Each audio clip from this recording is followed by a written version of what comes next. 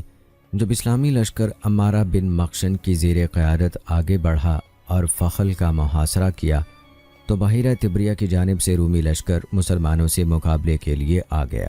رومیوں نے پورے فخل کے گرد اسلامی لشکر کے خاص طور پر شاہ سواروں کو روکنے کے لیے کیچڑ پھیلا دی تھی تاکہ مسلمانوں کے گھوڑے کیچڑ میں پھسل جائیں اور پیش قدمی نہ کر سکیں۔ یہ طریقہ آج کل بھی ٹینکوں کو روکنے کے لیے استعمال ہوتا ہے۔ اس طرح رومیوں نے مسلمانوں کو ناکام کرنے اور کیچڑ کی مدد سے فحل کا دفاع کرنے کی کوشش کی، لیکن یہ بھی ممکن تھا کہ یہی کیچڑ سوکھ کر مسلمانوں کے لیے آسانی کا باعث بن جاتی، کیونکہ اگر یہ سوکھ جاتی تو مسلمان بآسانی فحل میں داخل ہو سکتے تھے، کیونکہ وہ صحرائی جنگوں کا بڑا تجربہ رکھتے تھے۔ عمارہ بن مخشن نے شہر سے دور پڑاؤ ڈالا، جنگ شروع نہیں کی کیونکہ مسلمانوں کی تعداد بہت کم تھی اور دوسری طرف پانی اور کیچڑ پیش قدمی میں حائل تھی، اس لیے مسلمانوں نے فحل شہر کے محاصرے ہی پر اکتفا کیا۔ فحل میں اس وقت کیسر روم بھی موجود تھا۔ حضرت ابو عبیدہ رضی اللہ تعالیٰ عنہ شامی دارالحکومت دمشق کی فتح سے فارغ ہونے کے بعد فحل پہنچنے اور اپنا لشکر ابو العور سلمی کے لشکر میں مدغم کر دیا اور پھر پورے لشکر کی اس طرح تنظیم نو فرمائی۔ مقدمہ الجیش پر خالد بن ولید رضی اللہ تعالی عنہ، میمنہ پر خود ابو عبیدہ بن جراح رضی اللہ تعالی عنہ، میسرہ پر عمر بن عاص رضی اللہ تعالی عنہ، سواروں پر زرار بن عزور رضی اللہ تعالی عنہ، پیادوں پر ایاز بن غنم رضی اللہ تعالی عنہ۔ لشکر کی عمومی قیادت شرحبیل بن حسنہ رضی اللہ تعالی عنہ کے سپرد ہوئی، کیونکہ مارکہ نحل ایسے علاقوں میں برپا ہوا جو شرحبیل ہی کی زیر امارت تھا۔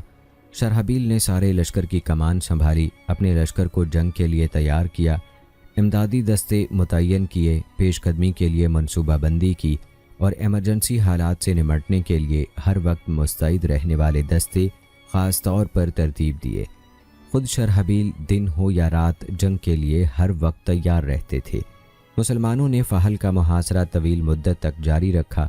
رومیوں نے سوچا کہ اب وہ مسلمانوں پر اچانک حملہ کرنے کی پوزیشن میں ہیں اور رات کے وقت ایک فیصلہ کن اقدام کر سکتے ہیں۔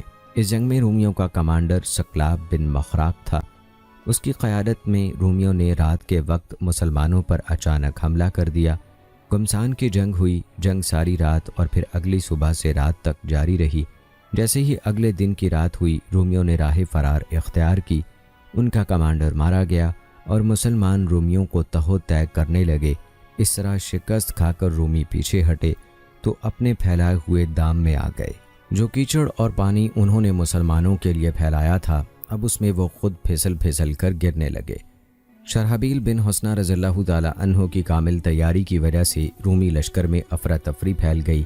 یوں وہ مسلمانوں کا حملہ روکنے میں ناکام ہو گئے۔ وہ مسلسل پانی اور کیچڑ میں گرتے رہے اور مسلمانوں کی تلواریں انہیں ٹھکانے لگاتی رہیں۔ سوائے چند بکھر جانے اور بھاگ جانے والے رومیوں کے، باقی سارا لشکر تہو طے ہوا۔ فحل کا محاصرہ کرنے والی افواج کا کام ختم ہو چکا تھا، لہذا مسلمان اب اپنے منصوبے کے مطابق دیگر کئی بنیادی مہمات کی تیاری میں مصروف ہو گئے۔ اب شرحبیل بن حسنہ رضی اللہ تعالی عنہ کو اردن اور عمر بن عاص رضی اللہ تعالی عنہ کو فلسطین کی مہم سونپی گئی۔ ادھر ابو عبیدہ بن جراح رضی اللہ تعالی عنہ اور خالد بن ولید رضی اللہ تعالی عنہ حمص کی طرف روانہ ہو گئے۔ وہ ابھی ماجر روم کے قریب ہی پہنچے تھے کہ اچانک انتہائی خونریز جنگ چھڑ گئی اور سارا میدان لاشوں سے بھر گیا۔ اس جنگ میں مسلمانوں نے نہایت اہم جنگی اصول اور مسلسل پیش قدمی کا طریقہ کار اپنایا۔ وہ یوں کہ جب مسلمانوں کا مقدمہ الجیش رومیوں کے مقدمہ الجیش سے ٹکرایا تو رومی کمانڈر توازرہ فوراً حرکت میں آ گیا۔ وہ دمشق والی جانب سے چکر کاٹ کر مسلمانوں پر حملہ کرنے کا ارادہ رکھتا تھا۔ مسلمانوں نے جلد ہی صورتحال کا ادراک کر لیا اور دشمن کے ارادوں کو فوراً بھانپ گئے۔ ابو عبیدہ رضی اللہ تعالی عنہ نے توزرہ کا مقابلہ کرنے اور اس پر عقب سے حملہ کرنے کے لیے فوری طور پر خالد بن ولید رضی اللہ تعالی عنہ کی کمان میں ایک لشکر روانہ کر دیا۔ ابو عبیدہ رضی اللہ تعالی عنہ اپنے ہی محاذ پر ڈٹے رہے۔ انہوں نے رومیوں کو پھنسائے رکھا۔ مسلمانوں کو توزرہ کی اس پیش قدمی کا علم ہوا تو یزید بن ابی سفیان رضی اللہ تعالی عنہ اپنے ہی دستوں کے ساتھ اس کے مقابلے کے لیے نکل پڑے۔ دونوں لشکروں کا زبردست مقابلہ ہوا۔ جنگ نے زور بھی نہ پکڑا تھا کہ عقب سے خالد بن ولید رضی اللہ تعالی عنہ نے زوردار حملہ کر دیا اور توزرہ کا تقریباً سارا لشکر تہو طے ہو گیا۔ ناظرین کرام، حضرت عمر بن خطاب رضی اللہ تعالی عنہ کے حکم کے مطابق ابو عبیدہ رضی اللہ تعالی عنہ اور خالد بن ولید رضی اللہ تعالی عنہ اپنے لشکروں کے ہمراہ حمص سے پلٹ آئے۔ ابو عبیدہ رضی اللہ تعالی عنہ نے اردن اور شرحبیل بن حسنہ رضی اللہ تعالی عنہ کو اپنا نائب مقرر کیا۔ شرحبیل اور عمر بن عاص رضی اللہ تعالی عنہ نے پیش قدمی کرتے ہوئے بیسان کا محاصرہ کر لیا۔ اہل بیسان نے باہر نکل کر مقابلہ کیا۔ بہت خون ریز جنگ ہوئی۔ پھر اہل دمشق کی طرح انہوں نے بھی مصالحت کر لی۔ مسلمانوں نے ان سے جزیہ جبکہ ان کی زمینوں پر خراج مقرر کر دیا۔ ادھر ابو اور سلمی نے اہل تبریہ سے مصالحت کر لی اور ان پر جزیہ اور خراج لاگو کر دیا۔ ناظرین، بیسان اور تبریہ کی فتح کے بعد پھر 15 ہجری میں ہوا مارکہ حمص۔ حضرت ابو عبیدہ رضی اللہ تعالی عنہ نے شکست خوردہ رومیوں کا تعاقب جاری رکھا تاکہ وہ سب حمص میں داخل ہو گئے۔ حضرت ابو عبیدہ رضی اللہ تعالی عنہ نے شہر کا محاصرہ کر لیا۔ اور خالد بن ولید رضی اللہ تعالی عنہ بھی ان کے ساتھ آ ملے۔ بڑا سخت محاصرہ ہوا، شدید سردی کا موسم تھا۔ ہمس والوں نے سوچا کہ مسلمان سردی کی شدت برداشت نہیں کر سکیں گے اور خود بخود واپس چلے جائیں گے، لیکن صحابہ کرام رضوان اللہ اجمعین نے عظیم صبر و استقامت کا مظاہرہ کیا۔ بعض روایات میں ہے کہ بعض رومی بے صبر ہو کر بھاگ گئے۔ انہوں نے موزے پہنے ہوئے تھے، اس کے باوجود سردی کی شدت سے ان کے پاؤں بیکار ہو گئے، جبکہ دوسری طرف صحابہ کرام رضوان اللہ اجمعین صرف سادہ جوتے پہنے ہوئے تھے، لیکن اللہ کی مہربانی سے سردی سے مسلمانوں کو کوئی نقصان نہیں پہنچا۔ محاصرہ مسلسل جاری رہا حتیٰ کہ سردیوں کا موسم ختم ہو گیا۔ رومیوں کے ایک آدمی نے مسلمانوں سے مصالحت کرنے کا مشورہ دیا، لیکن انہوں نے یہ کہہ کر انکار کر دیا، کیا ہم ایسی حالت میں مصالحت کر لیں کہ ہمارا بادشاہ قیصر روم ہمارے درمیان موجود ہے؟ مورخین نے لکھا ہے کہ صحابہ کرام رضوان اللہ اجمعین نے ایک دفعہ بلند آواز سے تکبیر کہی تو پورا شہر لرز گیا اور شہر کی دیواروں میں دراڑیں پڑ گئیں۔ پھر دوسری تکبیر کہی تو کچھ گھر بھی منہدم ہو گئے۔ اہل حمص اپنے قائدین کے پاس آئے اور کہنے لگے، کیا تم دیکھ نہیں رہے کہ ہمارے ساتھ کیا ہو رہا ہے اور ہم کس مصیبت میں گرفتار ہیں؟ تم مسلمانوں سے مصالحت کیوں نہیں کر لیتے؟ لہٰذا انہوں نے اہل دمشق کی طرح مسلمانوں سے آدھا شہر خراج اور جزیہ ادا کرنے کی شرائط پر صلح کر لی، یعنی آدھا شہر مسلمانوں کے قبضے میں ہوگا، فقیر اور مالدار کے حساب سے ہر فرد پر جزیہ عائد ہوگا اور زمینوں پر خراج لاگو ہوگا۔ حضرت ابو عبیدہ رضی اللہ تعالی عنہ نے فتح کی خوشخبری اور مال غنیمت کا خمس عبداللہ بن مسعود رضی اللہ تعالی عنہ کے ذریعے سے حضرت عمر رضی اللہ تعالی عنہ کی خدمت میں مدینہ ارسال فرمایا۔ حضرت ابو عبیدہ رضی اللہ تعالی عنہ نے حمص میں ایک عظیم الشان لشکر جرار ٹھہرایا۔ بلال رضی اللہ تعالی عنہ اور مقداد رضی اللہ تعالی عنہ جیسے جلیل القدر صحابہ کو لشکر کی کمان سونپ دی۔ حضرت ابو عبیدہ رضی اللہ تعالی عنہ نے عمر رضی اللہ تعالی عنہ کی خدمت میں پیغام ارسال کیا کہ ہرقل نے دریائے فرات کا پانی روک لیا ہے، کبھی وہ کھل کر سامنے آتا ہے، کبھی چھپ جاتا ہے۔ عمر رضی اللہ تعالی عنہ نے حضرت ابو عبیدہ رضی اللہ تعالی عنہ کو حکم دیا کہ شہر ہی میں رکے رہو اور میرے آئندہ حکم کا انتظار کرو۔ اور دوستو، پھر مارکہ حمص کے بعد 15 ہجری میں ہی مارکہ کنسرین پیش آیا۔ حضرت ابو عبیدہ رضی اللہ تعالی عنہ نے خالد بن ولید رضی اللہ تعالی عنہ کو کنسرین روانہ فرمایا۔ خالد بن ولید رضی اللہ تعالی عنہ وہاں پہنچے تو اہل کنسرین اور عرب عیسائی مقابلے کے لیے سامنے آ گئے۔ بڑی خونریز جنگ ہوئی اور دشمن بڑی تعداد میں مارا گیا۔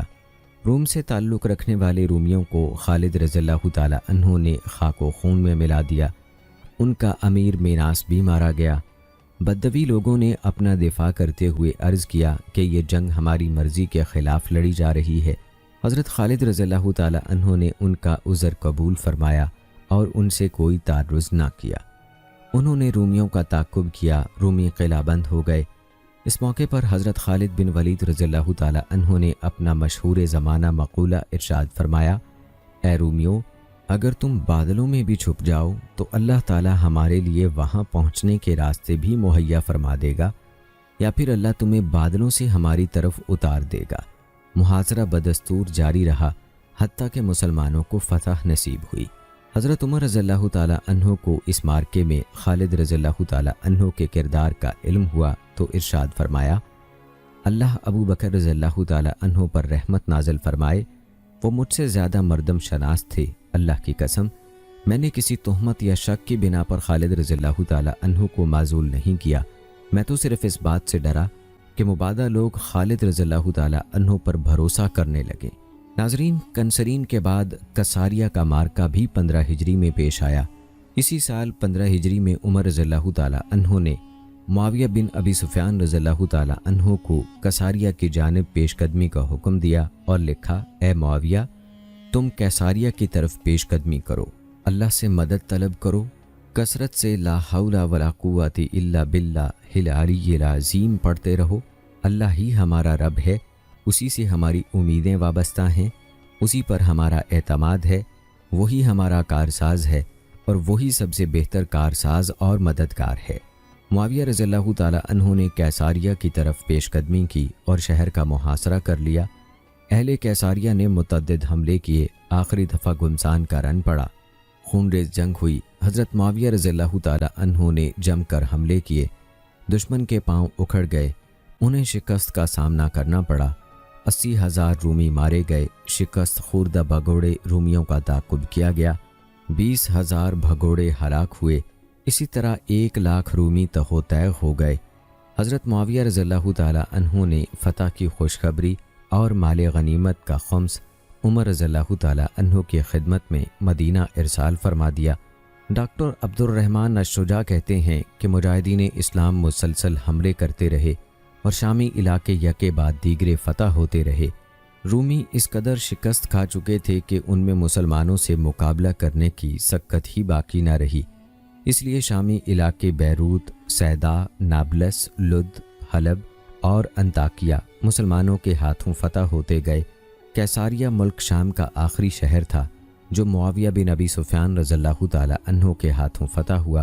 ڈاکٹر عبد الرحمن الشجاع کی تحقیق کے مطابق کیساریہ کی فتح قدس کی فتح کے بعد ہوئی۔ تو آئیے اب ہم قدس کی فتح کے بارے میں بھی آپ کو بتاتے ہیں، جو 16 ہجری میں ہوئی۔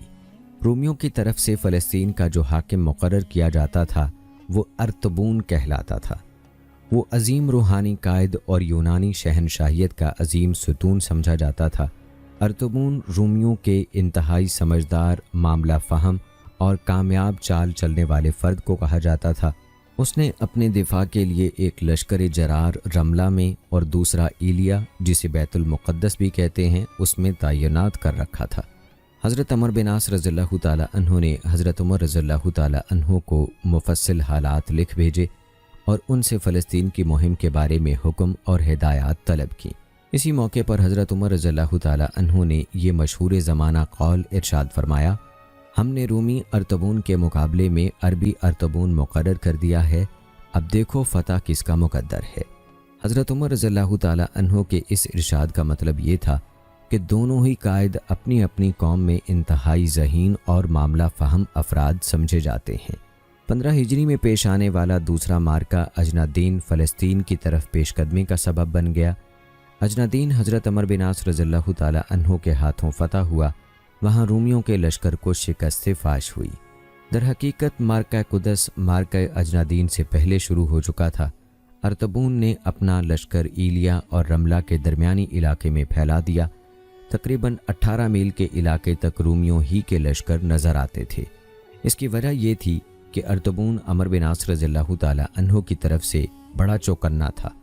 وہ چاہتا تھا کہ ان دونوں شہروں پر کسی قسم کے حملے کا کوئی امکان باقی نہ رہے، کیونکہ یہ دونوں فلسطین کے اہم شہر تھے۔ رملہ اس کا صدر مقام تھا، جبکہ بیت المقدس فلسطین کے شہروں میں سے بڑا شہر تھا۔ ایلیا کا حاکم ارطبون وہی شخص تھا جو اجنادین میں اپنے شکست خوردہ بھگوڑے سپاہیوں کے ساتھ ایلیا میں پناہ لیے ہوئے تھا اور اس کے لشکر رملہ میں پڑاؤ ڈالے پڑے تھے۔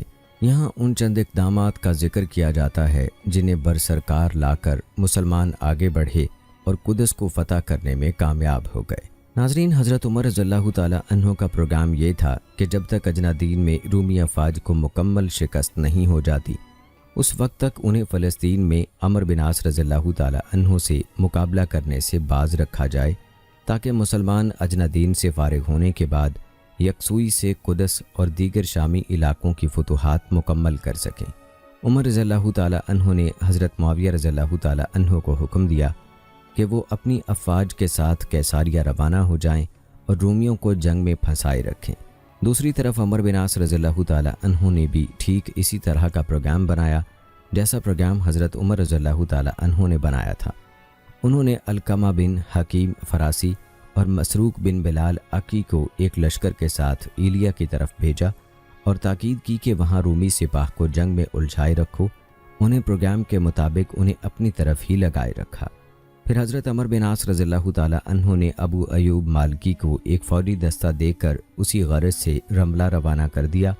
پھر جیسے ہی عمر بن عاص رضی اللہ تعالی عنہ کے پاس مزید کمک پہنچی تو انہوں نے فوراً ایک دستہ محمد بن عمر کی قیادت میں ایلیا کے محاذ یعنی فلسطین کے محاذ پر اور دوسرا دستہ امارہ بن عمر بن امیہ الزمری کی زیر قیادت رملہ روانہ کر دیا، جبکہ وہ خود ارطبون کے ساتھ ایک فیصلہ کن مقابلے کے لیے اجنادین ہی میں مقیم رہے۔